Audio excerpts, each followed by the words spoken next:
Hi everyone, আশা করি আপনারা সকলে ভালো আছেন, আমরাও ভালো আছি। আজকে আমি একটা মাটনের রেসিপি নিয়ে হাজির হয়েছি। কালকে যেহেতু বিশ্বকর্মা পুজো, অনেক বাড়িতেই হয়তো মাটন খাওয়ার রেওয়াজ আছে। সেই জন্য ভাবলাম ঘরে থাকা সাধারণ উপকরণ দিয়ে আমি কিভাবে মাটন কষাটা বানাই সেটা আপনাদের সামনে শেয়ার করি। প্রথমে মাটনটা ভালো করে ধুয়ে নিয়েছি। অবশ্যই ঈষদুষ্ণ গরম জলে ধুতে হবে। গ্যাসের ওপর কুকার বসিয়ে মাংসটা তাতে দিয়ে 1 কাপ হালকা গরম জল দিয়েছি আর সামান্য নুন দিয়ে 4টে হুইসেল দিয়ে নেব। আর পেঁয়াজটা এরকম সরু সরু করে কাটতে হবে। পেঁয়াজ কাটাটা যত সুন্দর হবে মাংস রান্নাও কিন্তু তত সুন্দর হবে। আমার মাংসটা সেদ্ধ হয়ে গেছে, এটাকে আমি ঠান্ডা করে নিয়েছি। এরপরে কড়াইতে বেশ খানিকটা সর্ষের তেল দিয়েছি। মাটন মানে কিন্তু অনেক সর্ষের তেল দেওয়া যাবে না, একটা মোটামুটি। আমি এখানে 1 কেজি মাটন নিয়েছি, 1 কাপের একটু কম সর্ষের তেল নিয়েছি। তাতে প্রথমে অল্প একটু চিনি দিয়ে এই পেঁয়াজগুলো দিয়ে দিয়েছি। পেঁয়াজগুলোকে খুব সুন্দর করে ভাজতে হবে, লালও হবে না আবার নরম হয়ে যাবে। ঠিক সেই অবস্থায় এর মধ্যে আমি কিছু মশলাপাতি দিয়ে দেব। প্রথমেই দিয়ে দিচ্ছি আদা বাটা। এখানে আমি 2 চামচ আদা বাটা দিলাম।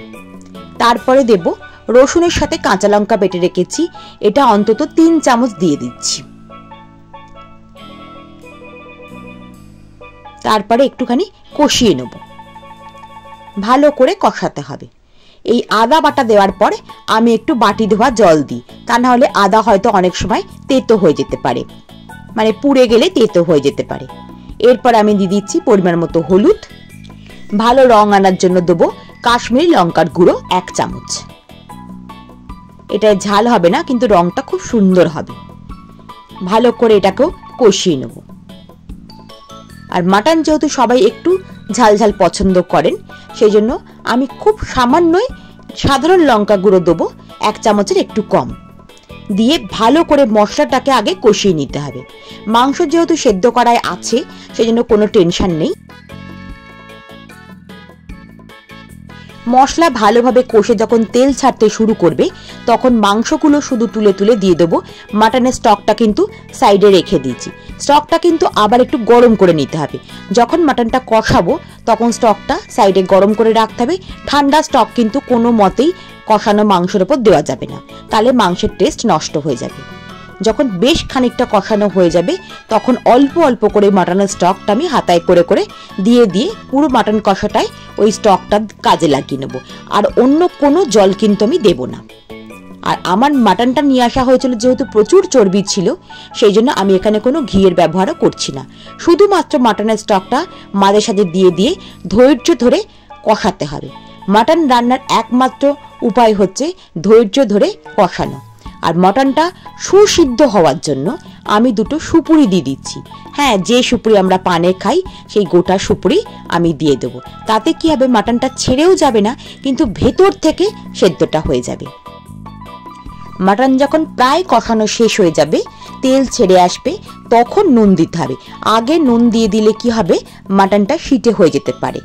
আমি মাংসটা যখন সিদ্ধ করেছিলাম তখন 1/2 চামচ নুন দিয়েছিলাম, বেশি নুন কিন্তু দেওয়া যাবে না। আর সব শেষে দিয়ে দেবো কিছুটা টমেটো কেচাপ বা টমেটো সস। আমি এখানে 2 চামচ মতন টমেটো কেচাপ দিয়েছি। তারপরে দিয়ে দেবো বাড়িতে বানানো গরম মশলা গুঁড়ো 1/2 চামচ। মাটনের গন্ধটাই এত ভালো, এখানে বাইরের কোনো মশলা এক্সট্রা করে দিতে হয় না, বা গরম মশলাও বেশি দেওয়ার কোনো দরকার নেই, তাহলে মাটনের আসল গন্ধটা নষ্ট হয়ে যেতে পারে। চর্বিটা শুধু দেখুন, অসাধারণ সেদ্ধ হয়েছে, রংটা চেঞ্জ হয়ে গেছে। আমার মাটন কষা কিন্তু একদম তৈরি হয়ে গেছে। এটা আলু ছাড়া মাটন কষা ভাত, রুটি, ফ্রাইড রাইস যার সাথে খাবেন অসাধারণ লাগবে। রান্নাটা শেষ হয়ে যাওয়ার পর কিছুক্ষণ স্ট্যান্ডিং টাইমে রেখে আমি সার্ভিং বলে সার্ভ করে দিয়েছি।